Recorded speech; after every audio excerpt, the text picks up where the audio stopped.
guys doing? I'm Xzavier Christoph, And I'm Augustus Wellington. and we are the soon-to-be Lee Wellingtons. We want to say happy Valentine Day from Belize. Yes. So we want to do something a little different. We want to give you guys some insight into our lives, our love affair, and our story. So we're going to do a little Q&A, and take it away, Mr. I'm going to start Wellington. off. So I have a question for you. Okay. So what is something that you believe couples should ask each other, or partners should ask each other before getting married? Credit score. Credit score. I agree think with you. that you should, you know that we've made some really solid moves. Correct. And, you know, finances are very important.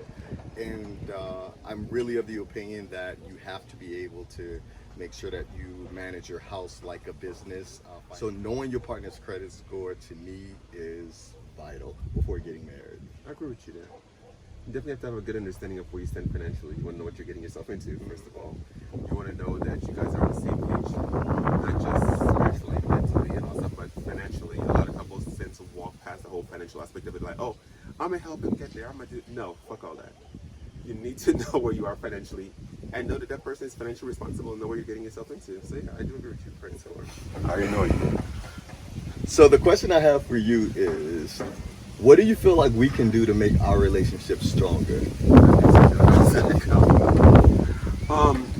I think for us, we need to keep doing what we've been doing. I think the big part of our relationship that I absolutely do love and appreciate is the fact that we made a conscious decision before we became a couple to go to therapy. Yes. After we got engaged, we kept going to therapy, and we still go to therapy on a regular basis. I told him, I said, I'll get in a relationship with you under one condition, and that is if we go to therapy as a couple. And he was like, WTF? And I'm like, it's like nothing's wrong. And I'm like, I know, but you know, you have stuff, I have stuff. I'm sure we need to unpack, man. We need to make sure we start this thing off on the right foot. Yeah, and I mean, like he said, I was WTF because my thing was, why try to fix something that's not broken? But like you said, everybody comes into a relationship with baggage, whether you want to admit it or not. You come into a relationship with baggage, and through therapy, I've learned there is some baggage there, and it might have nothing to do with my partner. It might have to do with family issues. It might have to do with work, whatever. But it's good to get all the stuff out in the open, and it helps to build better communication skills as well too. Yeah. So yes, therapy. I advise any couple that's getting into a coupleship, whether it be an engagement, a marriage, or just a new relationship, go to therapy. It really does help. So my next question for you: what is something that I've done for you that you consider kind and extremely thoughtful?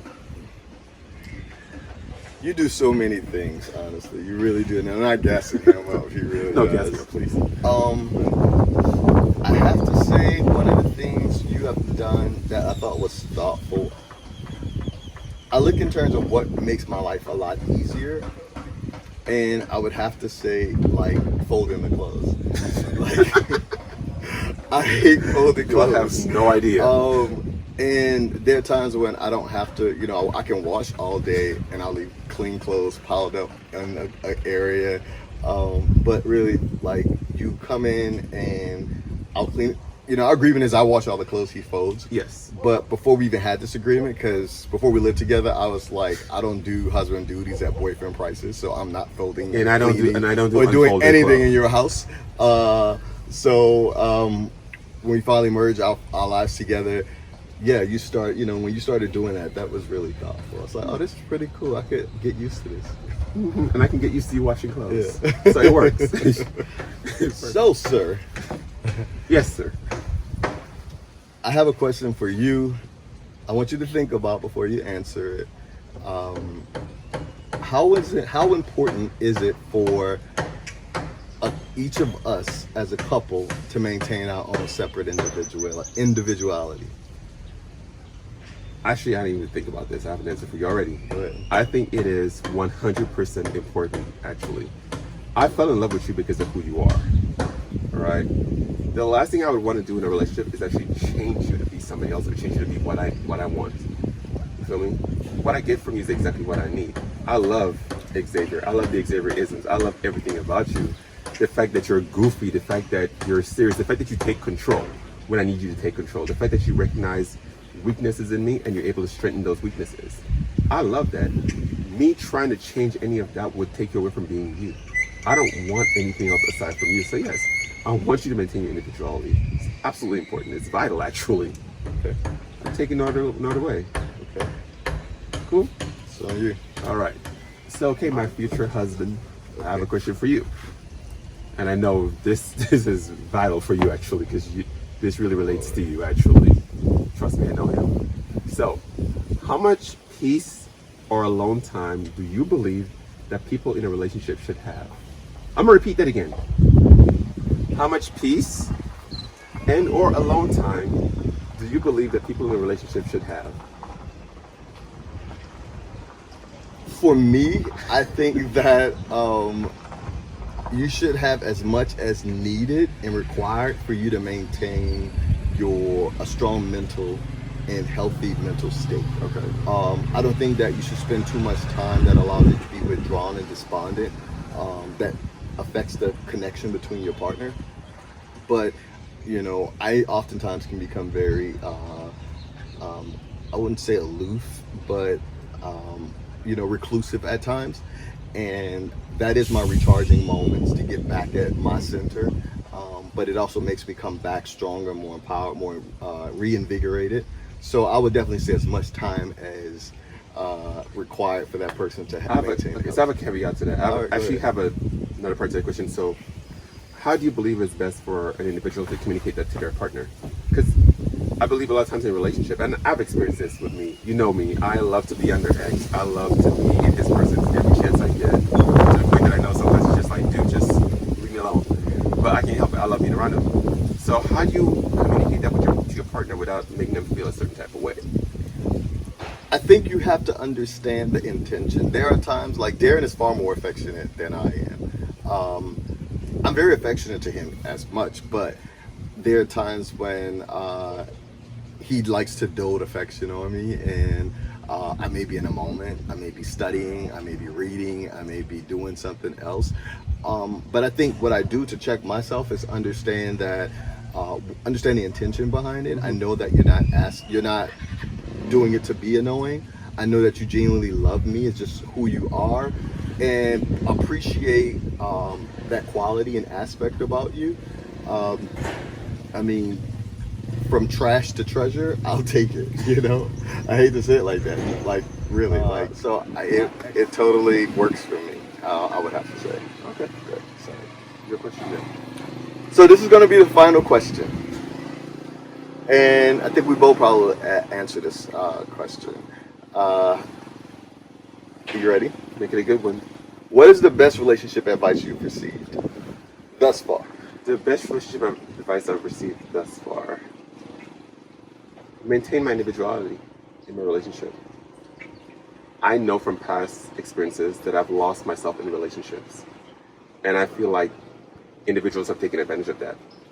I'm generally a giving person, and I do believe that sometimes in relationships I give too much of myself, and people have taken advantage of that. So the one thing I have gotten in this relationship is you allow me to maintain my individuality. Actually, you've allowed me to rediscover me, quite honestly, to fall in love with my melanin, to fall in love with my hair.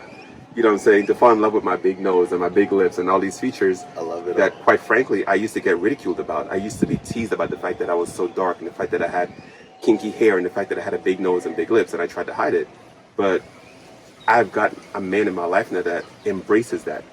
You've allowed me to really love me again. So yeah, you've allowed me to really maintain my individuality and just rediscover who I am. So the best advice I can give you: maintain your individuality. I have to say, thus far, the best advice I've gotten is to just keep everything tight and in-house. I have a very close inner circle, and only my inner circle is aware of our life together. Correct. And I know you have your own inner circle as well that you trust, and it has worked. I mean, people ask us all the time, like, how is it that your business isn't out in the street and people don't know things? Because the only person who knows our business has a license, and she can be sued. That part right there. That part right there. But in the people we have in our inner circle, we trust them implicitly, and completely. So we know that what we have is solid, Exactly. and we have a solid team behind us. And with all the praises and it's like great, but with all the haters, it's And like and the haters do come. they will be there. So No, they do come. They are it's up to there. us to give it meaning, and the meaning that Exactly. we choose to give it is make it meaningless. So we take it all with a grain of salt, whether you like us, or whether you don't. We we'd rather you like us than not. But At the end of the day, not to cut you off, but at the end of the day, our relationship, as public as it might be, it is about two individuals. yes, It's about us loving each other, loving on each other, and putting love out there. One of our goals as a black gay couple is to break that stigma of what black gay couples look like, black gay male couples look like. I mean, everybody can do whatever they choose to do. What we choose to do is break that stigma, because there's this idea that a black male gay couple has to look a certain way, act a certain way. We are who we are. That doesn't make any sense, but we are us. You know what I'm saying? We are us. We are not going to change for nobody. We're not going to try to, change ourselves for nobody. We're going to be us. We're going to love each other the way we love each other. We love openly and publicly, and we embrace that. Now, whether somebody embraces us or not, that's on them. That has absolutely nothing to do with us. Like I always tell him, whatever somebody has to say about us is none of our business. They got nothing to do with us. We just want to keep loving each other like we've been loving each other and just putting positive energy out there.